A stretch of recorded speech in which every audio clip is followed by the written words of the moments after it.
Hey guys, it's Anand Carrasco and he is Aryan Maikar. and you're listening to DumbShiz Talks with Allan and Aryan. And today actually marks something special, right? Well, yeah, guys, we've decided to branch out. So today, the DumbShiz Talks family introduces you to.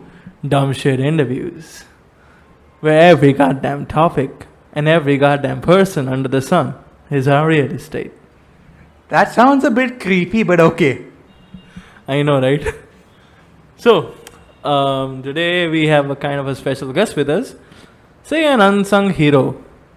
But before that, I think we should explain what we do on this podcast, right? Well, yeah, okay, the basic point of this podcast is that we bring guys who may look ordinary, okay, but they're really not.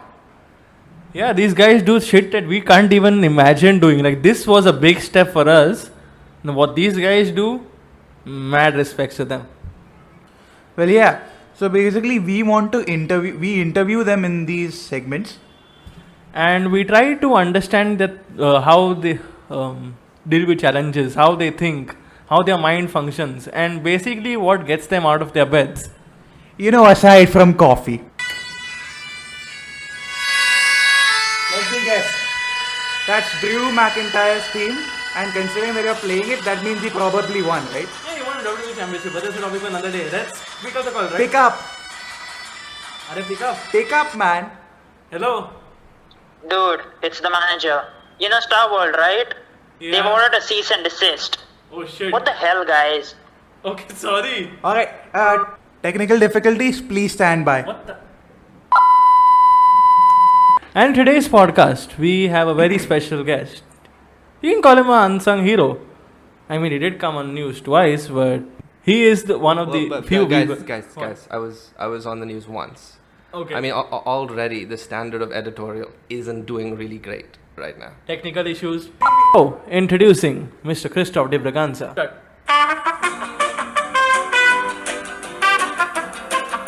Hey everyone, it's Kristoff. How you doing?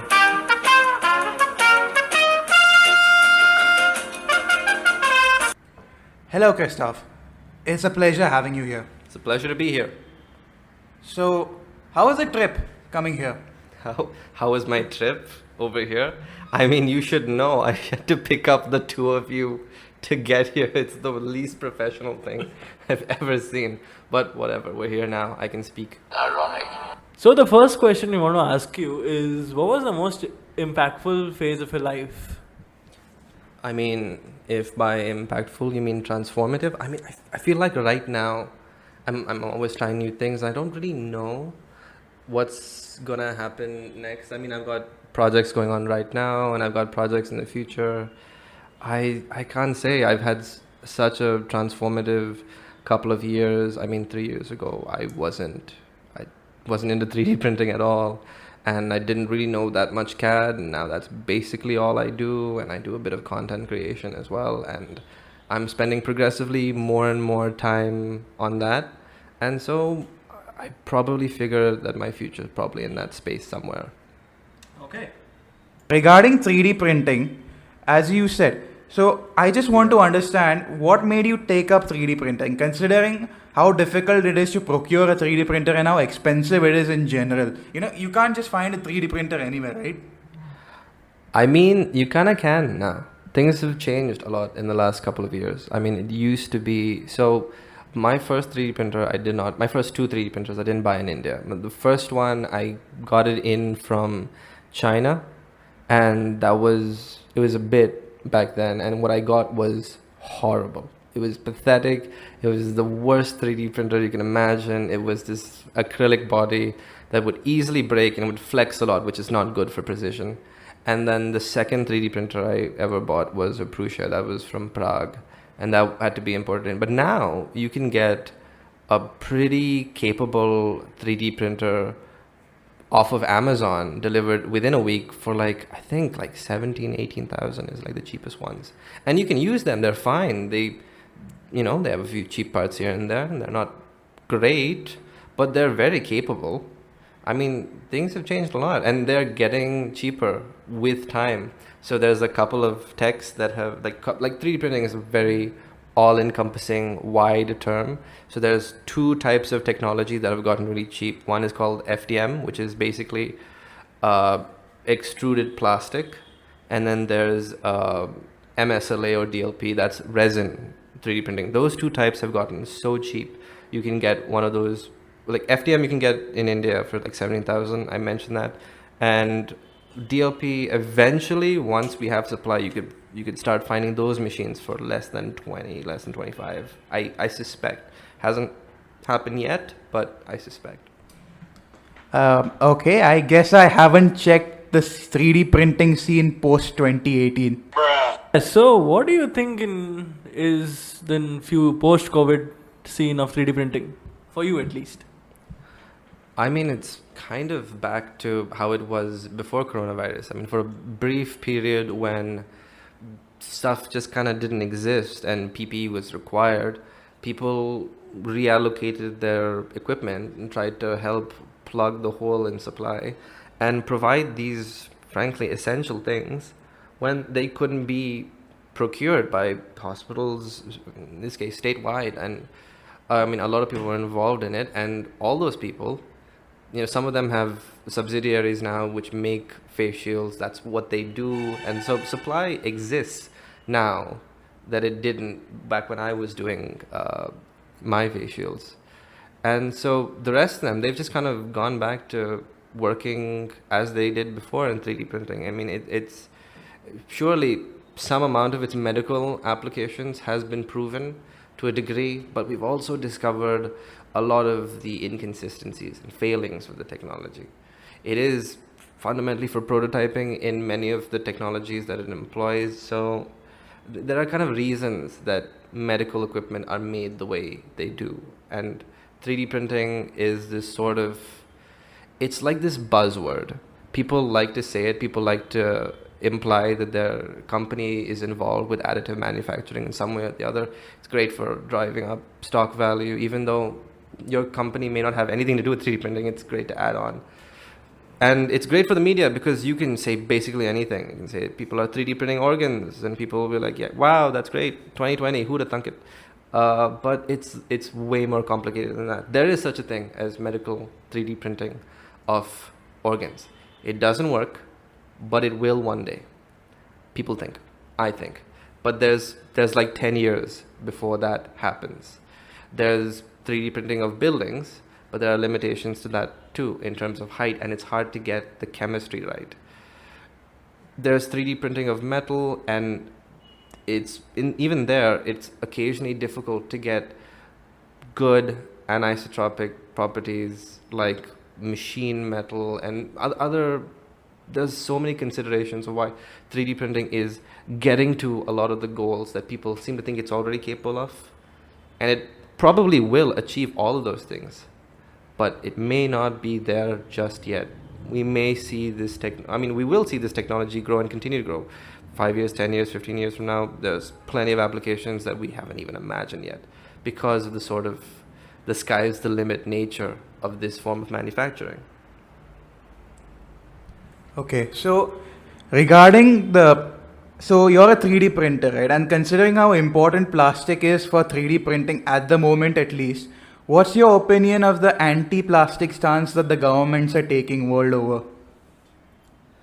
I understand it. What they're talking about in their own context makes sense, but we also have to consider environmentally friendly alternatives that are also plastics. Plastic is kind of a bad word right now.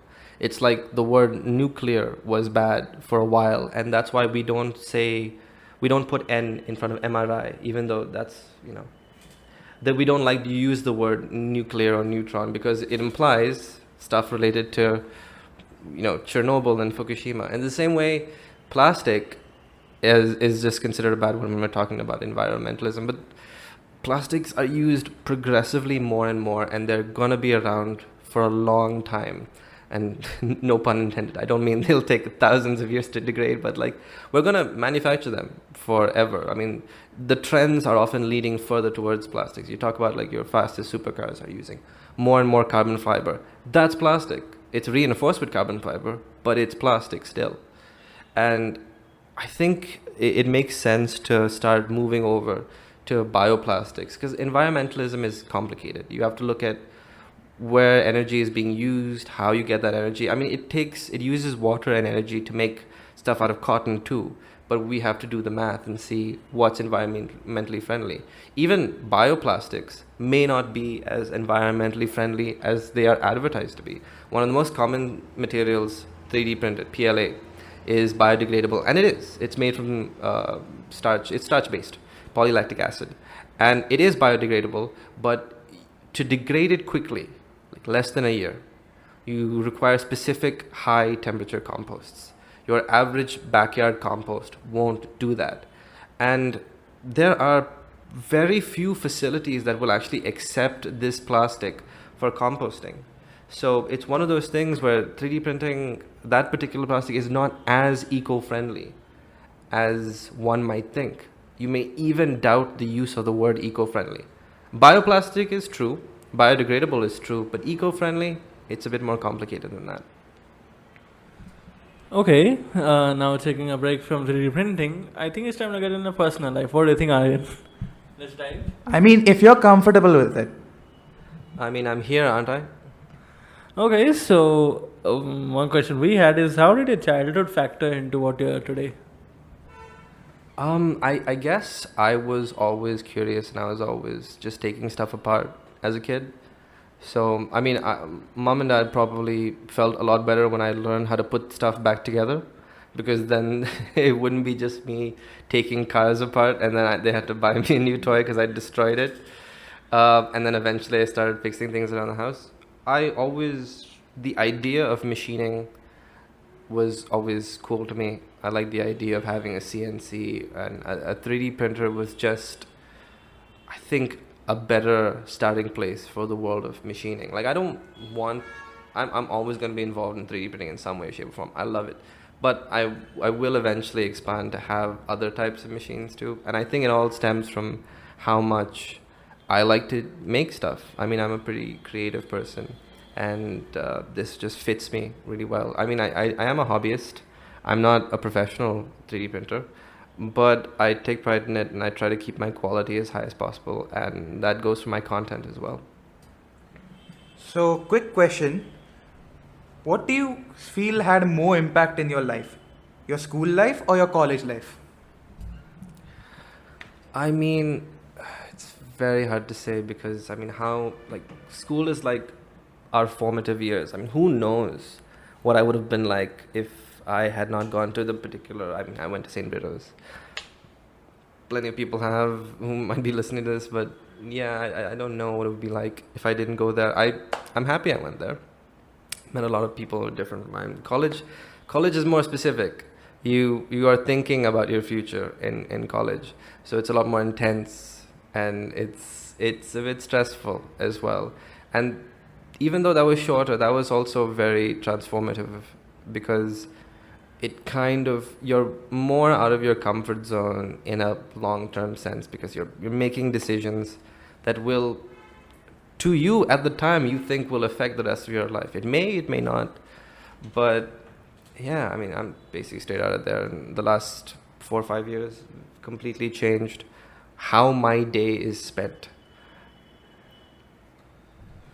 Okay, so I know from a fact that you went to PACE for 11th and 12th. Did that shape anything about you? IIT PACE, yeah, all of our non-Indian listeners are going to relate to this. Even the tiny population that has gone to PACE. But if you have gone to PACE, you'll know that it is very intense, and it is very different from school, 10 standard and whatnot. I will say this about PACE, what I tell everyone. PACE is basically what you make of it. Like, some people can go there for 2 years and not get that much benefit out of this, and some people can really flourish in that environment. It's very competitive, it is intense, and it's absolutely not for everyone. I'm not even sure it was from me, but I was happy I went there because I met great people there. I think that was the best thing in PACE. I've met incredibly smart, motivated people who had their own ideas. And I think I changed a lot in those 2 years as well. I mean, everyone goes there for the academics. I didn't do academically that great, other than getting in, but I did change quite a lot in that time, and I met people and had friendships that I still maintain today actively. So Pace was great, but like it's not the kind of place I can recommend. If you want to go there, that's already a good sign. If you don't, well, you need to really think about it, because it's not that much fun unless you make it. As an ex-Aryanite, I do find a lot of similarities with what you said. But, okay, anyway, let's get back to the main topic. Now, what are your future endeavors? My future endeavors? I don't know. I mean, like I said, it depends if my hobby takes over my life. Right now, this is just my creative release. It's what I do when I'm not working. And so as soon as my 9 to 5 is over, I 3D print, I try to get new equipment, I try to get new materials, and I'm always trying to be inventive. And, if I could do that full time and make it work for me, I think I'd be pretty happy. How I actually accomplish that, there are so many potential ways. I mean, I could never narrow one down, because in 5 years, who knows? I almost forgot to ask. Now, you had an interview with Prudent Media, right? So, how was it like?